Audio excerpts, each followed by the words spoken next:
नमस्कार, आप देख रहे हैं 99 न्यूज़ और मैं संजय। आज हमारे खास कार्यक्रम कैसा है माहौल में, आज हमारे साथ उपस्थित हैं आसनसोल नगर निगम के प्रशासक बोर्ड के अध्यक्ष, पूर्व अध्यक्ष अमरनाथ चटर्जी जी। आज उनसे सीधे हम बात करेंगे कि इस नगर निगम चुनाव में क्या है माहौल। दादा, आज आप 44 नंबर वार्ड से प्रार्थी हुए हैं। इस वार्ड में कैसा लोगों का रिस्पांस आपको मिल रहा है? बहुत बढ़िया रिस्पांस मिल रहा है। बाज़ार का आदमी बहुत अच्छा है, बाज़ार का कार्यकर्ता बहुत अच्छा है, बाज़ार का वोटर भी बहुत अच्छा है। उन लोगों को कुछ तकलीफ़ है तो मैं उन लोगों से बातचीत करके ये आश्वासन दिया है कि इलेक्शन का बाद ये समस्या का समाधान कर दूंगा। जैसा कि देखा गया है कि जिस वार्ड में आप इस बार उम्मीदवार हैं, उस वार्ड में कमोबेश बारिश का समय में जल निकासी की समस्या रहती है। आप वहाँ से उम्मीदवार हैं और आप जीतते हैं अगर वहाँ, तो इस समस्या को कैसे दूर करें? देखिए, इस समस्या तो राज्य सरकार का माध्यम से दूर कर दूंगा हम। हमारा नेत्री ममता बनर्जी ये कहा है कि आसनसोल का पानी का निकासी का बंदोबस्त पहले करने होगा। हम लोग का मैनिफेस्टो में उन्होंने पहले 1 नंबर में यही दिया है कि आसनसोल बाज़ार का पानी निकासी का बंदोबस्त पहले करने पड़ेगा। इसका लिए उन्होंने पहले अलग से बजट पकड़ा है। एक और समस्या आपके वार्ड में बहुत जटिल है, जिससे शिल्पांचल के सभी लोग प्रभावित होते हैं, वो यह है कि 44 नंबर वार्ड में ही बाज़ार का फुटपाथ का बहुत बड़ा हिस्सा है वहाँ पे, और इसी वार्ड में बाज़ार का मेन रोड भी है जहाँ पे ट्रैफिक की भी समस्या रहती है। अगर आपका बोर्ड बनता है टीएमसी का, और आने वाले समय में आप जैसा कि बोर्ड के अध्यक्ष भी रह चुके हैं, उम्मीद लगाई जा सकती है कि आप मेयर भी बन रहे हैं, तो इस समस्या से कैसे निजात दिलाएंगे शिल्पांचल वासियों को? शिल्पांचल वासी को हम लोग यही बता दूंगा कि हम लोग तो ऑलरेडी ठीक कर लिए हैं।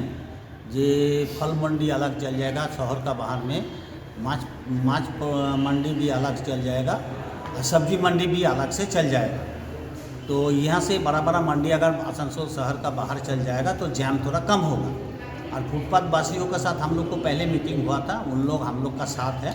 उन लोग बोले हैं हम लोग जैसे बंदोबस्त कर दूंगा उन लोगों को, जैसे उन लोगों को भी ना तकलीफ़ हो। उन लोग भी चाहता है आसनसोल वासी को किसी को तकलीफ़ ना हो, उन लोग भी हम लोग को कोऑपरेट करने के लिए तैयार है। इसलिए हम उन लोगों को पहले बधाई दे चुके हैं, और आने वाला दिन में तृणमूल का बोर्ड होने के बाद फिर हम लोग उन लोगों के साथ बैठ के तो सही ये कर दूंगा, मीमांसा कर दूंगा, जैसे उन लोग भी रहे, बाज़ार भी रहे, सुंदर से आदमी चल फिर करे, फुटपाथ वासी को लिए रह जाए।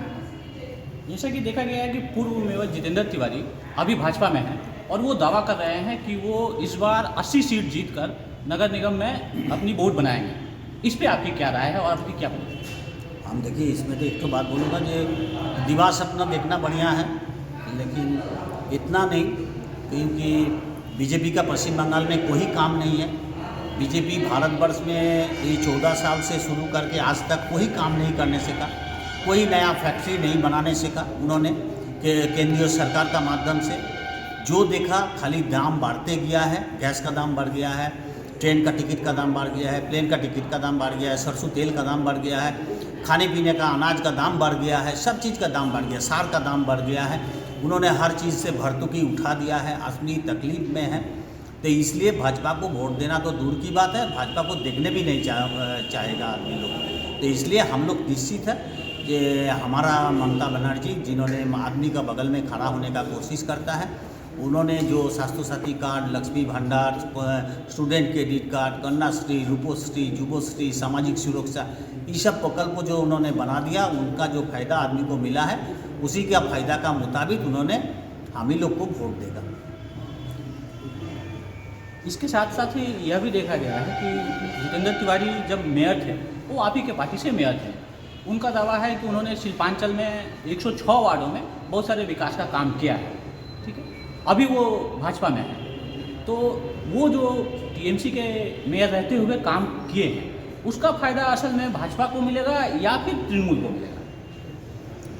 ना क्या क्या काम किया है वो पहले अगर बता दें तब ना हम इसको इस सवाल को जवाब देने सीखूँगा।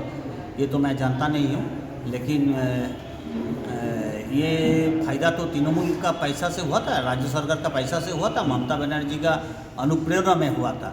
तो ये फ़ायदा जोराफुल को ही मिलेगा, तृणमूल को ही मिलेगा। इसके साथ साथ ही पूरे शिल्पांचल की एक समस्या है कि बारिश का समय में पिछला जो बारिश हुआ था इसमें बहुत जगह बाढ़ की समस्या हो गई थी। जैसे हमने रेलपार में देखा था, उधर काली पहाड़ी के आसपास भी देखा गया था, उधर कुल्टी में भी देखा गया था कि जल निकासी की कोई समस्या नहीं थी, घरों के लोगों के घर डूब गए थे। इस समस्या से पार पाने के लिए आने वाले टाइम में राज्य सरकार के साथ मिल के अगर आपकी बोर्ड बनती है आसनसोल नगर निगम में, तो इस पर क्या कार्यवाही करेंगे कि जिससे इससे लोगों को निजात मिल पाए। मैनिफेस्टो निकला है, उसमें घोषित किया है कि आसनसोल का पानी का निकासी का बंदोबस्त उन्होंने कर देगा। तो हम लोग इसलिए 634 करोड़ रुपया का प्रोजेक्ट बनाया था, जो केंद्रीय सरकार वापस कर दिया। इसी मुद्दा में बीजेपी को एक तो भी वोट नहीं देना चाहिए, लेकिन ममता बनर्जी उन्होंने कहा है कि उन्होंने पश्चिम बंगाल सरकार का जो इकोनॉमिक डिपार्टमेंट है, ऑर्थोनॉमिक डिपार्टमेंट है, उनको माध्यम से ये काम कराएगा। 634 करोड़ रुपया का काम आसनसोल निकासी का बंदोबस्त में, आसनसोल का पानी का निकासी का बंदोबस्त में करेगा। एक लास्ट क्वेश्चन है कि आप अपना वार्ड छोड़ के 44 नंबर वार्ड में आए हैं, यहाँ से आप अपनी जीत को लेकर कितने आश्वस्त हैं और 106 वार्ड में तृणमूल की जीत को लेकर कितने आशावादी हैं? देखिए, तृणमूल ही तो एक बात तो काम करता है, बीजेपी तो कुछ नहीं काम करता। अगर बीजेपी काम करता, बीजेपी को अगर काम करने का मौका मिलता तो बाबुल सुप्रियो बीजेपी छोड़ के तृणमूल में नहीं आता। तो इसी में साबित होता है कि बाबुल सुप्रियो को बीजेपी काम करने नहीं दिया, बाबुल सुप्रियो को आज़ादी नहीं मिला था बीजेपी में। तो इसलिए हम लोगों को जो अगल बगल में जो भारी शिल्पों था, जो छोटा शिल्पों था, इसमें कुछ फ़ायदा नहीं मिला था, इसलिए उन्होंने बीजेपी छोड़ के तृणमूल में आया है। और हम लोग तृणमूल का तरफ से जो काम किया है, बड़ाकर से शुरू करके जामुड़िया का अजय नदी किनारे तक, दुर्गा पूजा का टाइम पानी देने का, बरसात का टाइम खड़ा होने का, आदमी को बगल में खाना खिलाने का, आदमी को पानी कॉरपोरेशन में दे के, आदमी को कॉरपोरेशन का माध्यम से टैक्स का छूट दे के, ट्रेड लाइसेंस का छूट दे के, ट्रेड लाइसेंस को उस पद्धति खूब सरलीकरण करके, ये सब हम लोग जो किया है। इसीलिए हम लोग दावा रखते हूँ कि हम लोग 90 सीट का ऊपर हम लोगों को सीट मिलेगा और इसी में हम लोग आसनसोल म्यूनसिपल कॉरपोरेशन का सियासत में बैठे हुए हैं। इसके साथ ही आप अंतिम एक ये है कि आप 106 वार्ड के लोगों को और शिल्पांचल वासियों को अपने ओर से क्या संदेश देना चाहिए? हम यही संदेश दूंगा कि अगर आसनसोल शहर को हम लोगों को जो परिकल्पना है, हमारा मंत्री का जो परिकल्पना है मलय घटक जी के, हमारा विधायक एवं ADDA चेयरमैन, हमारा जो जिला तृणमूल का अध्यक्ष विधान उपाध्याय तापस बनर्जी, सबका जो आने वाला दिन में सोच है, ये सोच को वास्तविक करने के लिए आप लोग ममता बनर्जी के अनुप्रेरणा में फिर द्वारे सरकार का माध्यम से आप लोग जोराफुल को वोट दीजिए, तृणमूल को समर्थन कीजिए, ममता बनर्जी आदर्शों को अनुप्रेरणा जगा के आदमी को दिल में एक नया आसनसोल बनाने का जो हम लोग को सोच है, उनमें आप लोग समर्थन कीजिए। ये है अमरनाथ चटर्जी जो कि 44 नंबर वार्ड से उम्मीदवार हैं। अभी के लिए इतना ही। मैं संजय यादव, 99 न्यूज़, आसनसोल।